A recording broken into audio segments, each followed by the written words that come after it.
Herðu, þá erum við enn í kafla 4 og við ætlum að kafra núna dæmi 4, 4, 4, 5. Við byrjum fyrst að því að skoða hvernig kraftar framkoma vinnu á einhverjum kassa eða hlut og það er fleiri en einn kraftur sem verkar á hlutin. Hingað til alltaf bara verið einn kraftur og við reiknum vinnuna sem hann framkomir.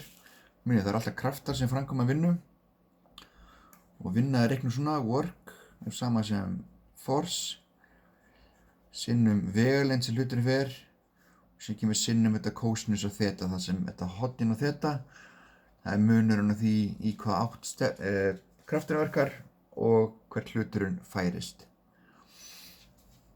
Og við viljum finna hérna heild.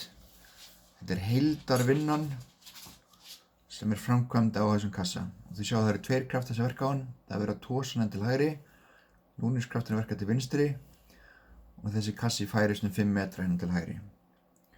Og það eru tvær leiðir.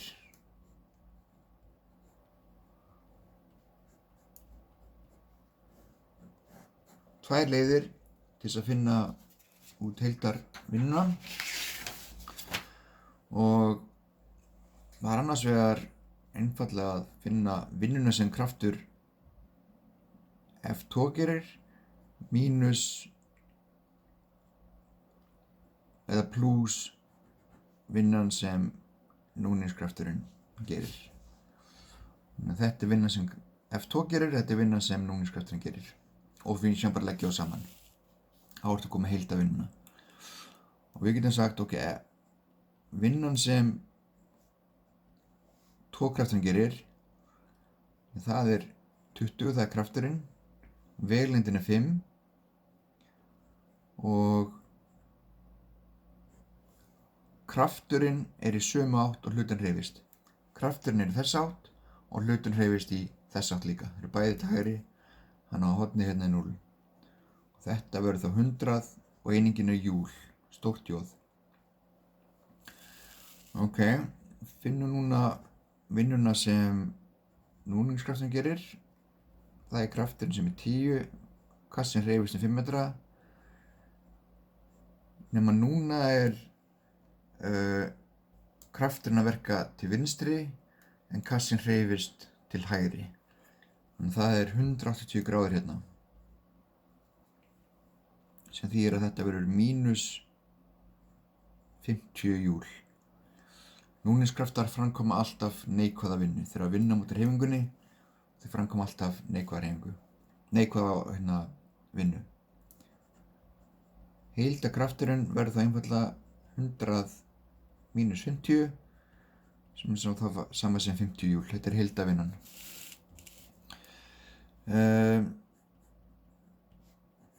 Seinni aðferðin, aðferð 2, það er að segja að heildarvinnan sem er framkvæmd, það jafngildir heildarkraftinum sem verkar á hlutinn, sinnum vegalengdin, sinnum cosinus af þessu horni þeta. Ok, nú er komið hérna inn heildarkraftir. Þannig að ég ætla að gera, ég ætla að taka svona mynd hérna af þessum kassa, teikna hann upp á nýtt og ég get sagt að heildarkrafturinn verki til hægri og það eru 10 newton. Af hverju 10 newton? Jú, því að við erum að tosa til hægri með 20 newton, það verkar 10 til vinstri, þannig að heildarkrafturinn er 10 til hægri. Ég get þá haldið áfram hérna, heildarkrafturinn er 10, kassin hreyfist 5, heildarkrafturinn verkar í sömu átt og hreyfingin er, þetta verður þá 50 júl. Nú sjáum við að þetta stemmir. Heildarvinna sem er undan hlutinn er svo sama aðferð 1 og aðferð 2. Ok, herði, þá ætlum við að tala aðeins meira um orku og ég voru nú búinn að rýna í innihaldslýsingar á kókumjólksfernu og það er til margar tegundir af orku. Þannig að til dæmis að þú ferð í kókumjólk og öll mat, það er efnaorka. Til dæmis þegar þú setur bensín á bílinn, þá er það efnaorka. Bensín býr yfir ákveðna orku. sem leiðist úr læðingi í bílvélinni og þá getur hreyft bílinn. En síðan líka til raforka, það til varmaorka sem bara bundin í hita. Þú hitar hendurna til dæmis eða hitar mat í örbylgju eða pönnu, það varmaorka. Síðan hreyfiorka og stöðuorka. Og við ætlum fyrst að byrja að tala hreyfiorku. Við ætlum að vinna mikið með hreyfiorku það sem eftir kaflans. Þannig að hreyfiorka, þetta sem sagt orka sem hlutur hefur sem byggist einungis út frá massa hans og hraða.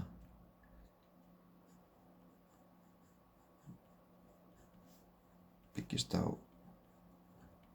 hraða og massar hlutarins. Ok. Þannig að til dæmis vörubíll á 100 km hraða hefur mjög mikla hreyfiorku af því að bæði hann á miklum hraða og massin líka mjög mikill. Þannig að hreyfiorka byggist á hraða og massa.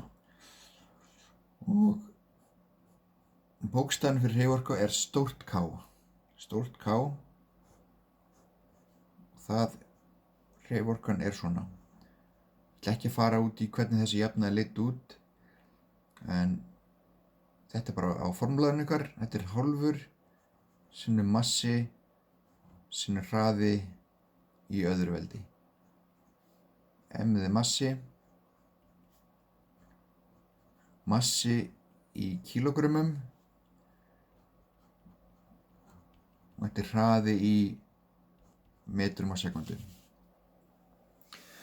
Ok, og það sem áhugavert hérna að hreyfiorka aldrei neikvæð. Hlutur getur aldrei haft neikvæða hreyfiorku. Bara ef þú ert að hreyfast, þá ertu með hraða. Og þú getur náttúrulega vissulega sagt sko að ef að þetta jákvæð stefna,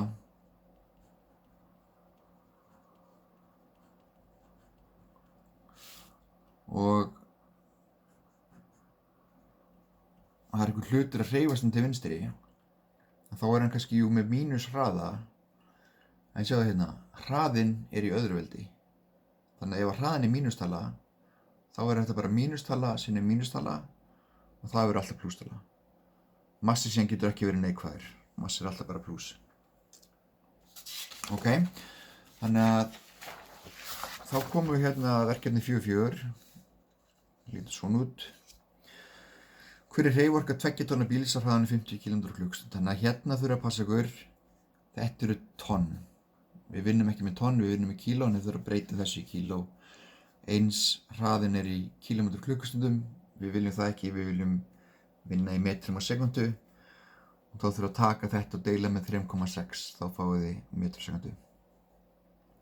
Síðan í B, ef hraði hans tvöfaldast, heldur þú að hreyfiorkans ætti líka tvöfaldast. Það bara ykkar ágiskun, já eða nei. En síðan reiknið þið til að staðfesta ágiskunina. Þannig að þá verður hraðin tvöfalt meiri. Þeir reiknir hreyfiorkuna. Þá ætti að sjá, hreyfiorkuna tvöfaldast eða hún að hækka eitthvað meira eða eitthvað minna. Síðan sé hversu mikið jókst hreyfiorkan hlutfallslega miðað við tvöfaldar hraðan.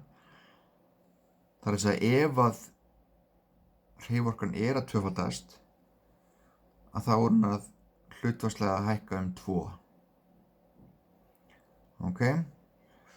En þið munu komast að því að orkan ekki að tvöfaldast, hún að fjórfaldast. Og því þess að spá í svarið, það að segja fjórfaldast, og af hverju orkan að fjórfaldast en ekki tvöfaldast? Ef hraðinn tvöfaldast, ætti ekki orkan að tvöfaldast líka. Af hverju hún að fjórfaldast? Þannig að spáða þessu því. En síðan komum við að hinni tegund orkun sem við erum að vinna með, sem stöðuorka. Hún felst bara í því að við erum að lyfta hlut, og ef þú lyftir hlut, þá ertu að framkoma vinna á honum. Þú ert að hreyfa hlut um ákveðna vegalengd, þú ert að beita krafti, og magn þessara vinnu sem þú ert að framkoma, hún háð massanum. Því meiri massi, því erfiðara að lyfta honum, því meiri kraft þarftu. Og líka því hærra sem þú lyftir hlutnum, því meiri vinnu ert að framkvæma. Og þessi vinna sem þú ert að framkvæma, hún gerir það að verkum að hluturinn fær stöðuorku, sem U. Þannig að það er hin tegundin orku sem er að vinna með hérna. Nei, þetta er stöðuorka og það er stórt U. Hún byggist á hæð hlutarins og massa hans. Ok. Jafnan þessi stórt U er sama sem M sinnum G sinnum H. Þannig M er massi, G hérna er 9,8 metrar sekúndu öðru.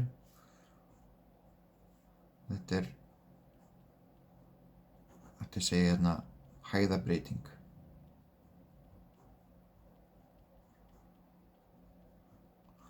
Er ég að lyfta hlutum 1 metr eða 2 metr, það er ekki endilega í hvaða hæð hluturinn er, heldur hversu mikið er ég að lyfta hlut. Þannig það er þá hæðabreyting. G hérna er þyngdarhraun jarðar og af hverju er hún hérna inni? Af hverju er þyngdarhraun jarðar inni í þessi fyrir stöðuorku? Jú, af því að ef þú verður á tunglinu, þá er auðveldara að lyfta hlut 1 metr eða eitthvað slíkt. Og tunglinu er þyngdarhröðunin minni. Þannig að þess vegna verður G að vera inni í þessu jöfnu. Þetta er þyngdarhröðunin sem verkar á þeim stað svo ert. Og við erum alltaf í öll dæmi sem við gerum á jörðinni. Þannig að þetta G hérna verður alltaf 9,8. Þannig að hérna er þessar 2 tegundir orku sem við erum aðalega að vinna með og reikna út. Það er hreyfiorka og stöðuorka. Hlutir hafa hraða og hlutir í ákveðinni hæð. Þannig til dæmis öll raforka sem við höfum, þegar við kveikjum ljós og þá er það raforka. En hvaðan fáum við þessu raforku? Jú, það er úr vatnsaflsvirkjunum.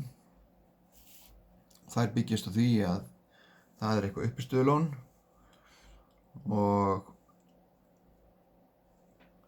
það er vatn í ykkur ákveðin hæð og það rennur í gegnum ykkur göng og fer inn í virkjun og þar snýst túrbína.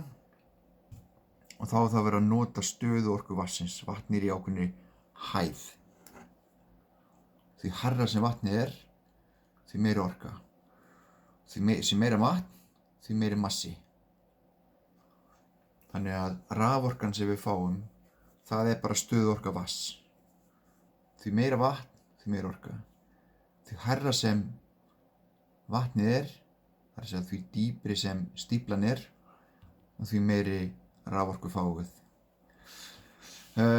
Síðan kemur þá, eftir þetta kemur þá verkefni 4.5 og þá eru hérna fræðast geðsjúkling Alex Honnold sem var að klífa El Capitan nema það að hann gerir þetta free solo sem þýðir að hann er ekki með nein reipi bara með kalkpoka á bakinu og klifur upp að hana og við erum sérst hérna að athuga hversu mikið hefur stöðuorkans aukist við að klífa vegginn.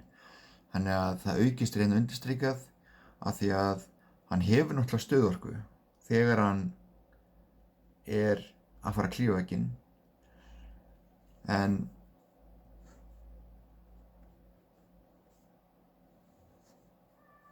við viljum vita hversu hár er þessi veggur. Af því að það skiptir ekki máli í hvað hæð veggurinn er. Það skiptir máli þessi hérna hækkun. Afsakið ég sé að skrifa þetta hérna tákn. Þetta hérna er okkar H. Hæðabreytingin, ekki í hvaða hæð er veggurinn eða í hvað hæð er Honnold. Þetta hver er hæðabreytingin, það er okkar H. Þið þurfa að gefa ykkur massa hans, þannig að það er bara eitthvað sem þið giskið á hvað þessi maður er mörg kíló og finna hæð veggsins með aðstoð netsins. Síðan hversu marga lítra af kókjólk þurfti hann að drekka til að hafa nægilega orku, þannig að við erum að sjá þá á innanslýsingu kókjumjólkar og það er mynd af kókjumjólkina fyrir í kaflanum. Þar sjáu þið hvað 100 grömm af kókjumjólk gefa manni orku og þá þurfa að komast að því hversu mörg lítra kókjumjólk þarf hann að drekka til þess að hafa nægilega orku til þess að klífa upp hennar vegg. Og já, en síðan er hérna ein tegund af orku í viðbót sem er varmaorka. Við ætlum ekki að nota neina jöfnu fyrir varmaorku í þessum kafla, það kemur seinna í áfanganum. En varmaorka er samt mjög mikilvægt af því að við erum alltaf að vinna með hreyfingu hluta og það sem gerist með hreyfingu hluta er að þegar hlutur hreyfist og þá er núningur og ef það er núningur að þá myndast varmaorka. Alveg eins og það er núningur hérna milli handana minna og ef ég ýti hérna höndunum saman þá er núningur og þá myndast varmi. Bara það 2 yfirborð snertast þá myndast varmi. Þannig að þegar kassin okkar er að hreyfast og það er núningur þá er varmi að myndast. Þannig að við þurfum að hafa hann í huga.